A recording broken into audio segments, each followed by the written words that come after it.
Assalamualaikum warahmatullahi wabarakatuh. Perkenalkan, nama saya Nur Ihwanul Karim, NIM 0231210114.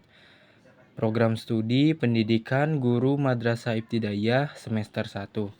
Di sini saya akan menjelaskan tentang beberapa soal. Ada 5 soal. Yang pertama, jelaskan tujuan dan fungsi pendidikan menurut Anda. Menurut saya, tujuan utama yang harus menjadi orientasi dalam pendidikan salah satunya adalah mengembangkan potensi dan mencerdaskan manusia menjadi semakin lebih baik. Dan pendidikan dapat dimaknai sebagai usaha untuk membantu pertumbuhan batin manusia tanpa dibatasi usia. Sedangkan fungsi pendidikan ialah yang pertama, untuk menyiapkan seluruh manusia dapat mandiri dalam mencari nafkahnya sendiri. Yang kedua, membangun serta mengembangkan bakat. Yang ketiga, mewujudkan pelestarian kebudayaan masyarakat. Yang keempat, melatih keterampilan. Yang kelima, memberikan sumber-sumber inovasi sosial di masyarakat.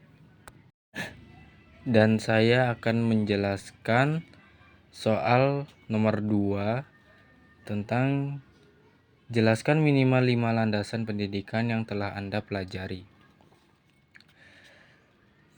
Menurut saya, 5 landasan yaitu yang pertama, landasan filosofis.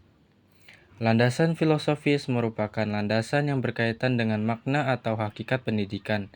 Ini membahas tentang seperti apa pendidikan itu, mengapa pendidikan diperlukan, dan apa yang harus menjadi tujuan pendidikan. Yang kedua, landasan sosiologis. Secara sosiologis, pendidikan merupakan suatu proses interaksi antara dua individu, bahkan dua generasi, yang memungkinkan generasi muda mengembangkan diri. Yang ketiga, landasan kultural. Landasan ini menandakan bahwa pendidikan tidak bisa dipisahkan dari peristiwa budaya, karena pendidikan dan budaya akan selalu berhubungan timbal balik. Misalnya, pewarisan budaya bisa dilakukan lewat pendidikan formal, non-formal, serta informal. Yang keempat, landasan religius merupakan pijakan dasar untuk membentuk keimanan dan kekuatan karakter pada setiap individu. Maka, landasan religius harus bisa ditanamkan sejak dini pada peserta didik melalui lembaga pendidikan seperti sekolah. Yang kelima, landasan psikologi adalah asumsi yang berasal dari studi psikologi dan dijadikan dasar pijakan di dunia pendidikan. Misalnya, seorang pendidik harus mampu memahami karakter atau perilaku peserta didiknya, beserta perubahan yang terjadi pada perilaku tersebut. Tidak hanya itu, pendidik harus selalu mencari solusi untuk mengatasi perubahan perilaku peserta didiknya. Dan selanjutnya saya akan menjelaskan soal nomor 3, yaitu tentang berikan penjelasan Anda terkait 3 asas pendidikan. 3 asas pendidikan yaitu yang pertama, asas Tutwuri Handayani. Asas ini bermakna bahwa setiap orang berhak mengatur dirinya sendiri.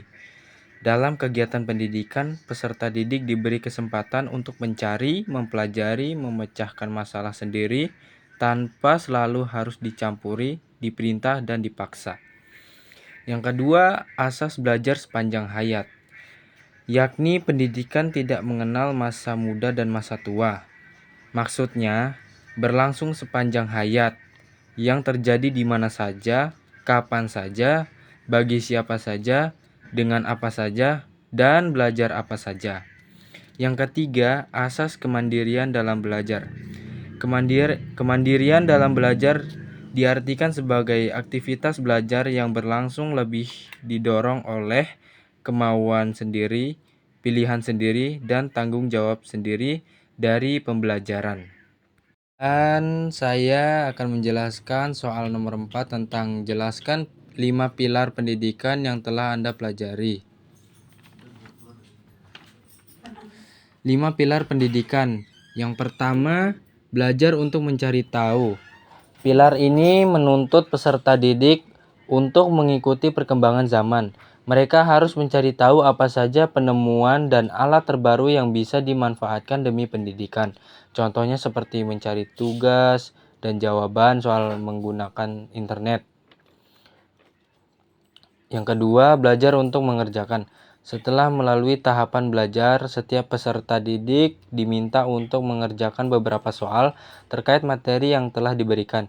Ini dilakukan untuk mengukur bagaimana pemahaman dan penangkapan materi saat proses pembelajaran berlangsung. Yang ketiga, belajar hidup bersama.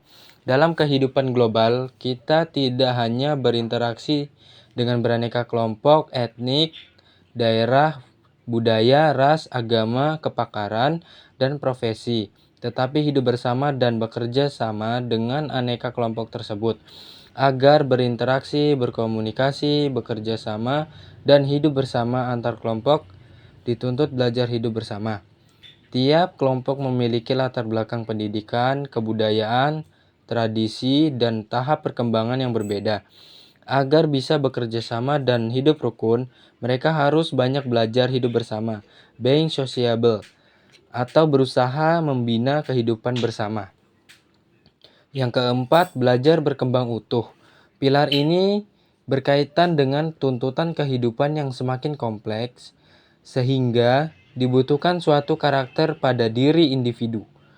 Belajar menjadi pribadi yang berkembang secara optimal yang memiliki kesesuaian dan keseimbangan pada kepribadiannya, baik itu moral, intelektual, emosi, spiritual, maupun sosial, sehingga tentu untuk mengembangkan segala aspek dalam kehidupannya.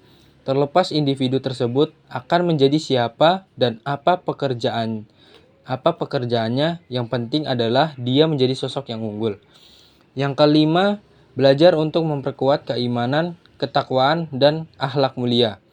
Pada Undang-Undang Nomor 20 Tahun 2003 tentang Sisdiknas, undang-undang itu menyatakan bahwa salah satu tujuan pendidikan nasional yaitu berkembangnya potensi peserta didik agar menjadi manusia beriman dan bertakwa kepada Tuhan Yang Maha Esa, berilmu, cakap, kreatif, mandiri, berakhlak mulia, sehat, dan menjadi warga negara demokratis serta bertanggung jawab.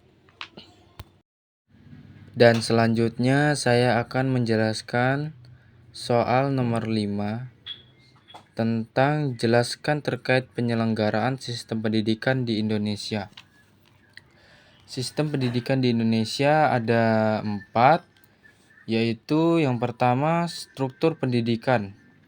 Sistem pendidikan di Indonesia terdiri dari tingkat pendidikan formal, yaitu PAUD, SD atau MI, SMP, SMA. Selain itu, ada juga pendidikan nonformal dan informasi, contohnya seperti kursus bahasa Inggris, pelatihan keterampilan, pendidikan keluarga, mentorship membaca buku. Yang kedua, kurikulum. Kurikulum di Indonesia telah mengalami beberapa perubahan dalam beberapa tahun terakhir. Kurikulum 2013 adalah kurikulum terbaru yang diperkenalkan pendidikan karakter juga menjadi fokus penting dalam kurikulum. Yang ketiga, ujian nasional. Ujian nasional atau UN digunakan untuk mengevaluasi hasil belajar siswa pada tingkat pendidikan dasar dan menengah.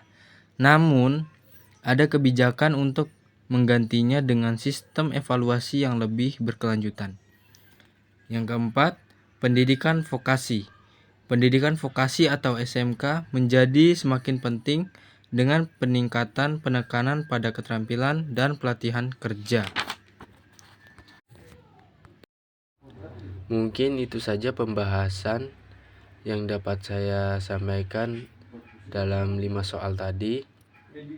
Semoga bisa bermanfaat bagi teman-teman sekalian. Jika pembahasan saya masih jauh dari kata sempurna, saya mohon maaf yang sebesar-besarnya karena saya masih belajar dan saya harap teman-teman bisa mengoreksi saya dengan hal yang positif. Itu saja yang dapat saya sampaikan.